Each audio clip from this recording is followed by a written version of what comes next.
Welcome to a new segment we're calling TMIT Teammates, where we bring on friends of the podcast to share what family culture looks like in their homes. Today, our first guest is my dear friend of nearly 2 decades, the brilliant and beautiful Jennifer Zelman. Jen is so smart and thoughtful while also being silly and a true adventurer. I just love her, and I've learned so much from her over the years, and I'm thrilled that she is here to talk about what family culture looks like in her world right now. Hi, Jen. Well, hi.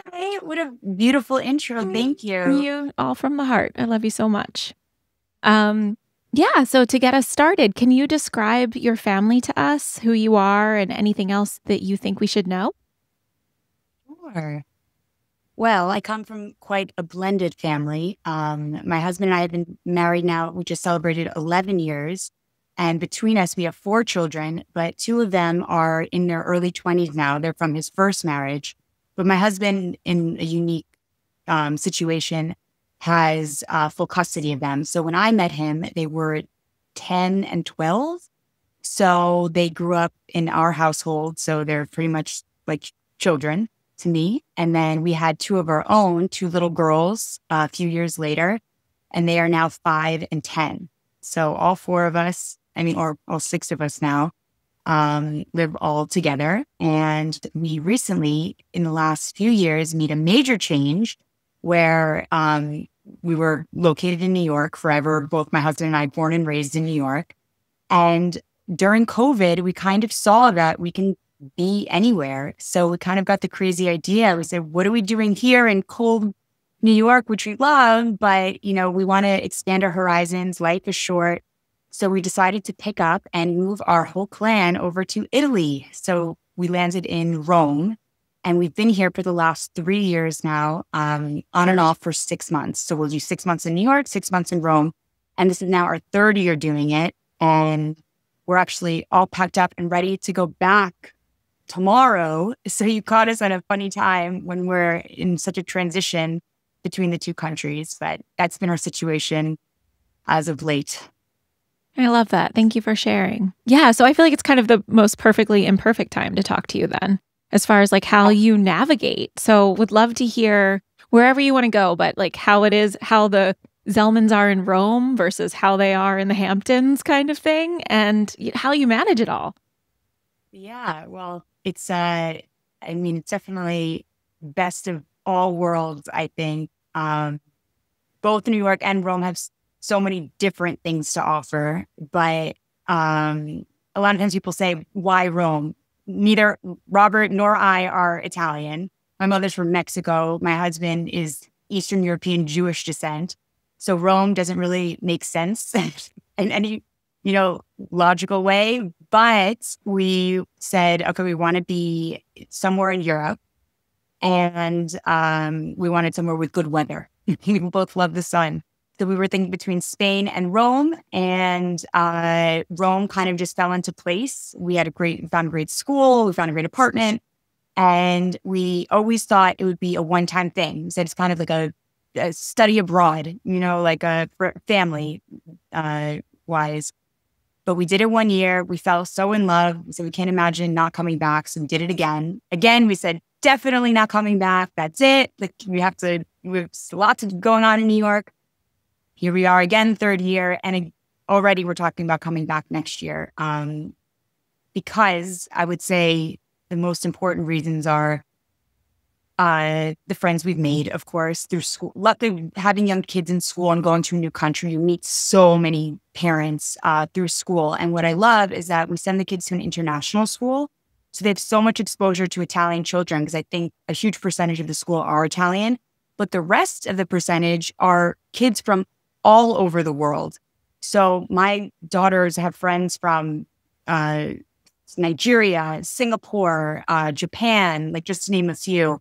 So the exposure to other cultures is so tremendous, and it's such a gift to them. That's something really special that we don't get in New York, where we live in this little suburban bubble, which has its, great aspects as well. But anyway, being at this international school, meeting the people we're meeting is so nice, because these people that we've been meeting, a lot of times they're also on their own here in Rome. So they're really open socially. They're really open to making connections. So I feel like our social life here is incredible. You know, everybody's so in New York, people kind of have their own thing from years past, from this, you know, friends from the city. And here, everybody's open and wants to hang out, wants to get to know you and learn about your culture. So that's really cool as a family that we all get to experience. Also, of course, you have to mention the food quality. Instead of giving my kids bags of goldfish, I'm giving them fresh prosciutto and Parmesan cheese. It's just the food, the level of food is so spectacular that's, for me, a huge draw. And our ability to travel while we're here is also great. We were in Egypt so easily for 10 days. It's a 3-hour flight. We travel on almost every other weekend to different European countries, and it is so simple. Even traveling within Italy, we hop on a train, and each region in Italy is so unique and different. The cuisine is different. The people are different. Even the dialect sometimes. There's mountains, sea, cities.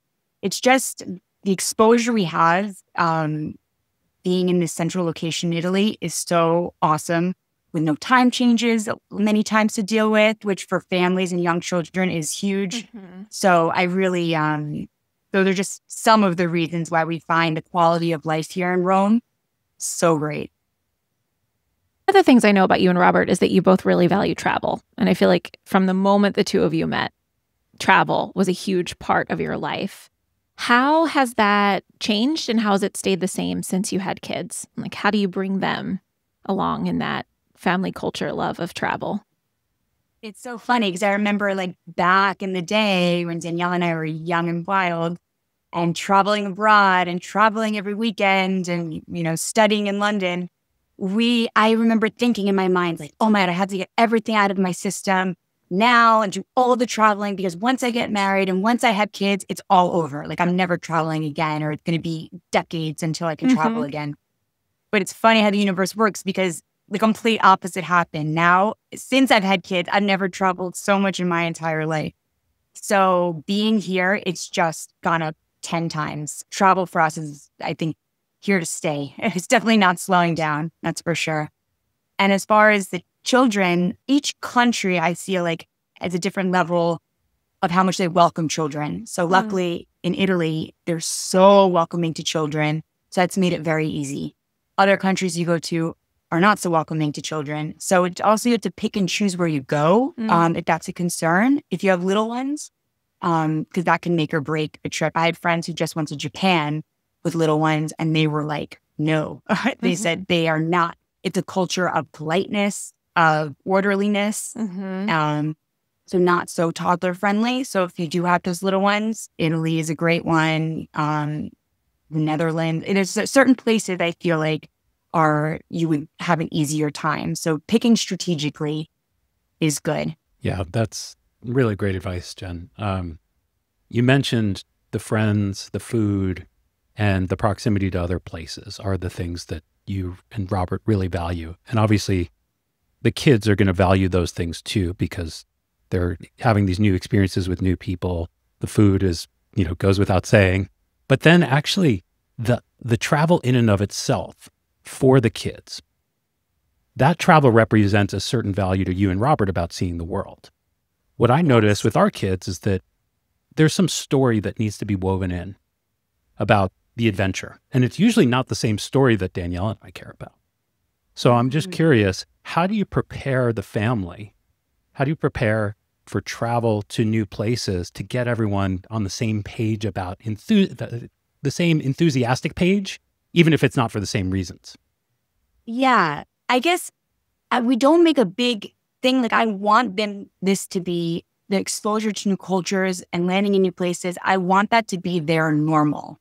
So I don't want to make it a big thing that like when we see people who do things differently, I don't want them to be shocked and alarmed. Like I want them to be open-minded enough to have that flexibility of seeing new things and seeing new people and customs and not being shocked and awed and being like, oh, I want them to know that things can be done differently. So honestly, I don't really give them much prep anywhere we go. And I just let them kind of experience it. Because a lot of times I feel like when I over prepare them for things, it's so much of me projecting my stuff onto them. They're like a blank slate, and they, I think, are born naturally open, and I don't want to teach them anything or even put ideas in their head. So I feel like naturally they just are so absorbed, like they just absorb things. Like, for instance, like when we were in like Dubai, we had a babysitter come, and, you know, she comes in a burqa, and, you know, she'd ask, are there any men in the house? And like, and I didn't say anything to the kids to even prepare them. And they don't think anything of it. They're like, oh, she's like, I don't know. They just say things they don't make a big issue out of it. They have questions sometimes, but they're asked in a way where it's just out of curiosity. It's not like looking down or afraid. And I don't want them to be scared. And I want them to have that flexible mindset. And I feel like all this travel has made them very flexible and open-minded. And I'm very happy for that. I feel like I can drop them anywhere and they would be okay. I want to circle back to this idea that you mentioned about the girls having an appreciation for all types of cultures and just considering that normal. You and I both life psychology, and I would love to know, like, if you were to psychoanalyze that goal of yours or that value of yours, where do you think that comes from? It's a great question. Honestly, it's a beautiful priority, but it's a very specific one. A great question. No, and honestly, what pops into my head, I never thought about that, like why I put so much emphasis, but I think I just thought of something that could be relevant. So where I grew up, in a suburban town in Westchester, and then where my family lives in New York now, a little suburban Long Island, similarities where it's kind of like a bubble. Everybody, 99% of the student body is the same background, not 99%, but a huge percentage are like the same background. So this exposure to other cultures is very important to me. And I think maybe is that growing up, I was, or I am, my mother's from Mexico. My father's Jewish. So I always felt a little bit like an outsider, culturally. Mm-hmm. Like I always felt weird not weird, but just different and not necessarily belonging, that my mom, didn't speak English without an accent. I was the only Jewish kid really to speak of. And with a last name Schwartz, there was no hiding it. So I feel like I always felt like I stuck. And I think this was just an illusion, but I always felt different because of these cultural background differences. Mm-hmm. So maybe it's something linked to that, where I always wanted to feel inclusive. So I want my children, I guess, to be includers. Mm-hmm. Yeah, that makes a lot of sense. I never thought of it. That's so weird. Yeah, but maybe that's why it's that whole sense of belonging, and I want them to, not only that, but I want them to treat others how I wanted to be treated. Mm-hmm. Mm-hmm. That makes a lot of sense. Makes a lot of sense. That makes sense? Yeah, absolutely. Okay. Absolutely. Yeah, I think about also. Shit, am I using my kids as like a tool to heal myself? Aren't we all? Please. Damn it. Oh, God. Do you think that you are exempt from that? No. Yeah. Okay. No, I think it's beautiful. No, that's not true, because the other thing is that we've talked about, like, your oldest daughter, Bridget, if I may say, like, she's so resilient, right? I mean, I think Juliet will be too, but like we've talked about how all of this travel, I think, has given her this worldly perspective, if you will, where it seems like she knows the world is much bigger than her town in Long Island, right? And so I'm going to guess that if she has an argument with a friend in Long Island, she knows so much that she has friends all over the world that she can connect with. And so it fosters this beautiful sense of meaning and really of strength for her so early. Yes. So please talk more about that, because I think that that's a huge part of what you're giving them. Maybe you're, reparenting or whatever in this like sense of inclusion, but this is the deepest level. But there are so many beautiful parts of it. Yeah, go ahead. Just like what you said, it's exactly that I also think that especially at this preteen age, I see that friends are everything. I just saw this thing on Instagram, it made me cry, that you only have your kids you're from 0 to 10, you are the most important person in your children's lives. You are their world. Then I'm telling you, they turn 10 or a little bit before even, and their friends become their worlds. And it's like, goodbye, mom. And I see it. My daughter, her world are her friends, which is healthy, I suppose. But just like you said, in her little world, the stakes are very high with her friendship. So if we're somewhere and she gets into a fight with a friend, well, she has a whole other group of friends from somewhere else. Like, I feel like it's not like all her eggs in one little basket. She has a vast basket of all different places. So I feel like esteem wise, it adds a lot of value. This big network that she's created. So I love that, because I feel like, especially for girls, esteem is so important, self-esteem. So that's a great product of all of this is that network and that confidence building. That she not like everything in her little tiny world is make or break. Can we talk about Bridget turning 10 and like how the family culture is maybe changing as you have one kid that maybe doesn't want to spend as much time with you all? Yes, it's so weird. And I keep thinking back too that 10 was a big deal for me. Like, my parents got divorced when I was turning 10. And so I've been thinking about it, but I haven't really figured out how that plays into my relationship with her right now. But I do think that in our parenting, like how we parent our kids at the stage they're at, somehow we're like deep down thinking about ourselves at that age. I couldn't agree more. I don't know. Yeah.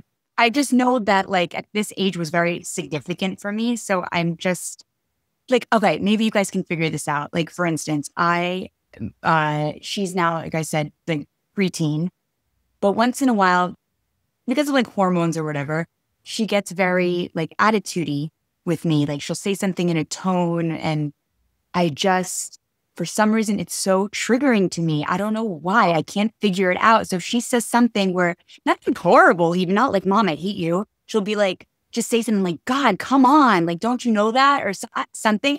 I get so triggered and I can't figure it out, but it's just, I'm scared because it's a glimpse into the teenage years to come very shortly. And I'm like, oh God, it's going to be a rough time. So I'm trying to, again, it's more about focusing on me and why I'm having those feelings. Everything she's doing is really normal. And of course, I want her to be respectful, and not go be crazy. There has to be some level where she has to be a level of respect. But it's just so crazy how parenting is so much about self-introspection versus what your child is giving you. It's really about, why is this triggering me? Why is this listening to me? What is not healed within myself?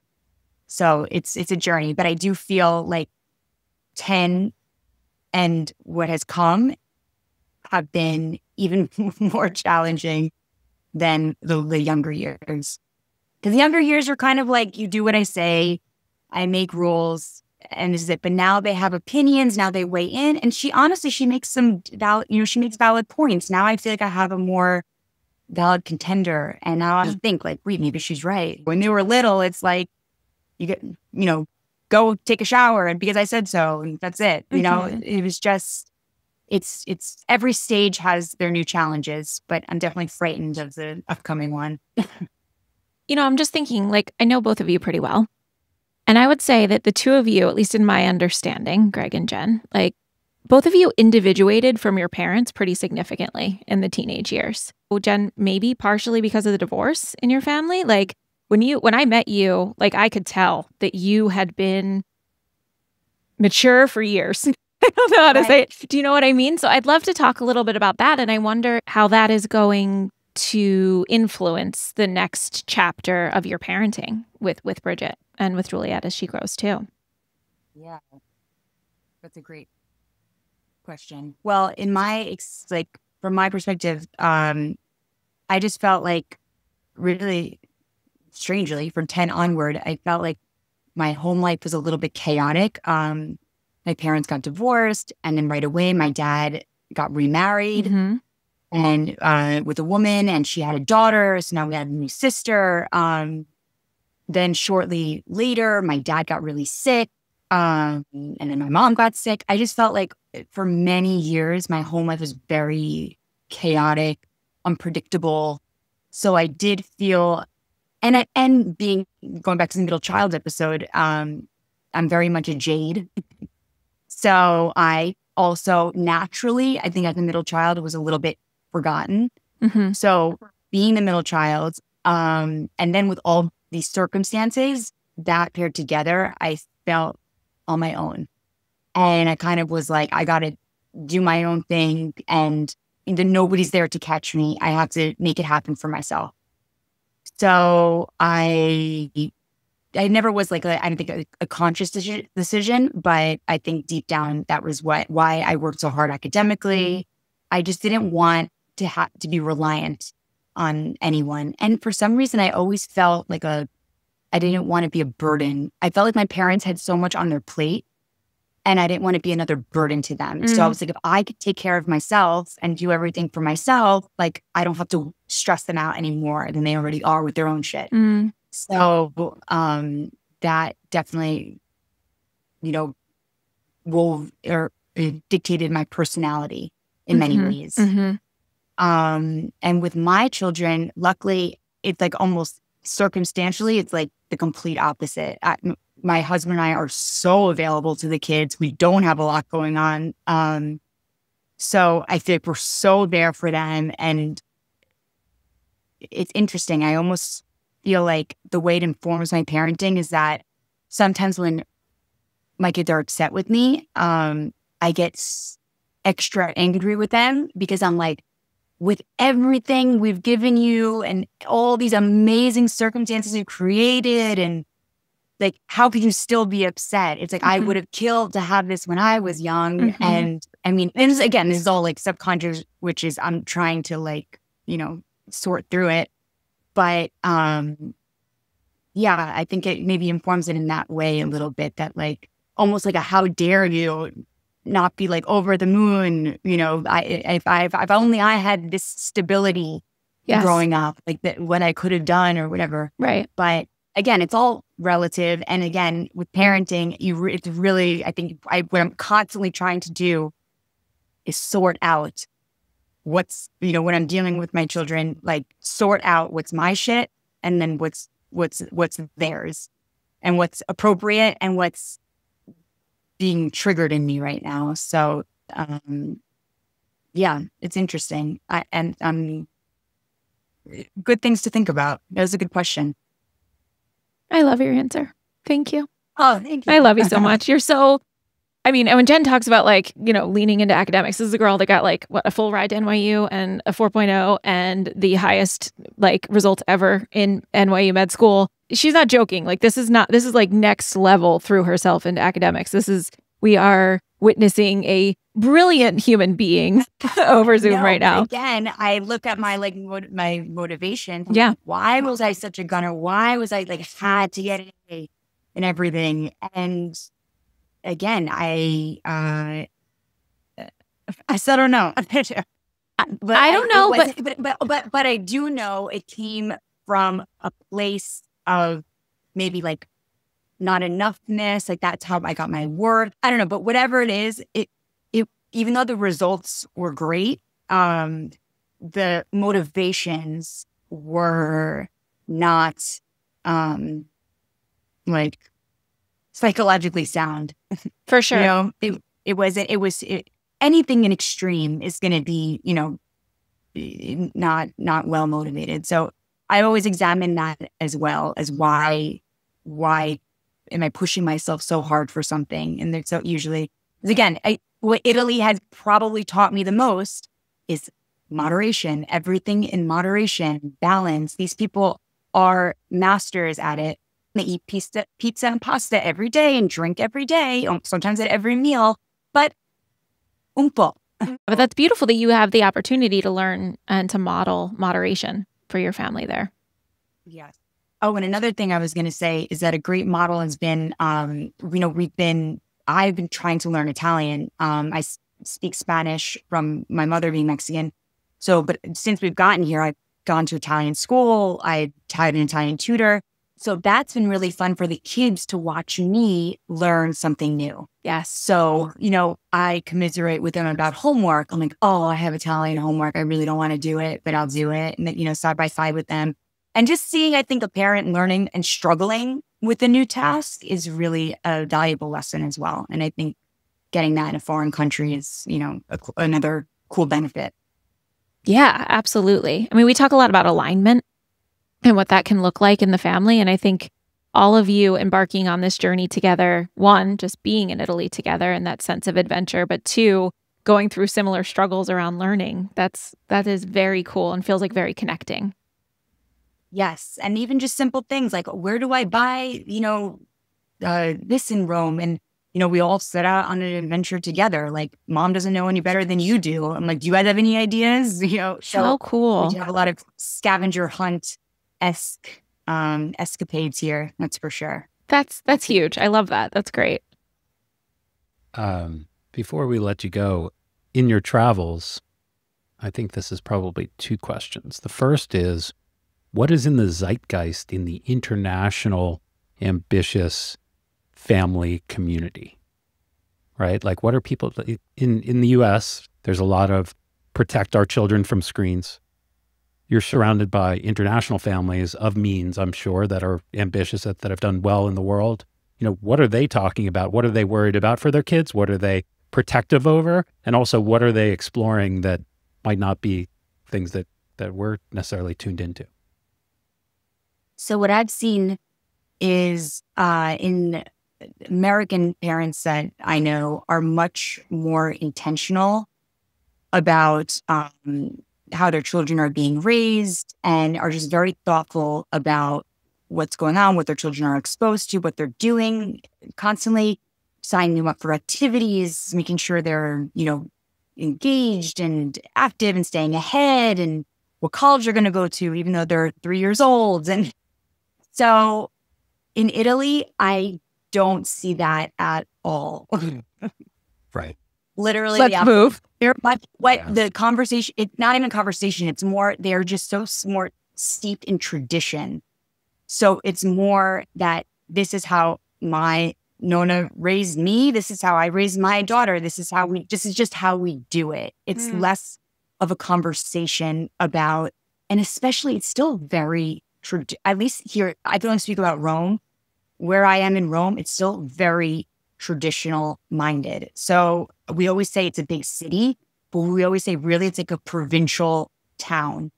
So I even find that between men and women, like it's a man's town. It's still very much, they dress the man, everything's catered to the man, and the woman, it's very old school in many ways. And I think with children, they're not thinking nearly as much. They're not as preoccupied with what their children are doing, the future of them. Just now, got report cards, and one of the mothers was like, the grades don't matter anyway. Don't worry about it. Who cares? Like, they're just, I don't know. And these are like at the top schools at the top. And not to say that they don't care about grades. It's not a generalization, but the point is that the parents are definitely not over-focused on what their kids are doing. It's more like the parents are having dinner in here, the kids are playing in there, and what they choose to do, like, it's just like out of sight, out of mind. That's the impression I've gotten. Yeah. Sure. And then part two of the question is there anything from your experiences, your bonds with these families that you've taken into your family culture, whether it's a saying or a new way of thinking or, anything like that? Definitely. I was pretty good at this already, but I've gotten even better. My favorite saying here is dolce far niente, which means the pleasure of doing nothing. So in America, especially as soon as I land in New York, I feel like I'm like, okay, like how can we maximize efficiency? Like, what do I have at 1:20? What do I have to do later? What do I have to sign at the gate? Like, I just feel like a little robot the second I land. I get here, it's like, it's just a different mindset. And the focus is not on productivity. It's not on efficiency. It's about enjoying your life, enjoying your family, enjoying fine food and wine that's fresh and local. And it really agrees with me. And I also think that it is a nice challenge for me because I still have my planner here. I still have my things that I'm like those urges to be like super efficient and organized, which of course have their benefits, but this challenges me to kind of say, okay, I can like sit back and breathe a little bit and everything's going to be okay. And keep everything in perspective too, that, to always keep in mind what truly matters in life and that anything can change, especially with our times today. Like you see things can change in a second. So I think you'll never regret keeping those priorities of family life at the forefront. So this is definitely conducive for that message. So I love that. I love that too. Well, thank you so, so much. This has been wonderful. I love you. I'm so grateful for you. Awesome. For any age. Yay. That sounds great. Amazing. Wonderful. Okay. All right. Thanks, Jen. Thank you. Bye.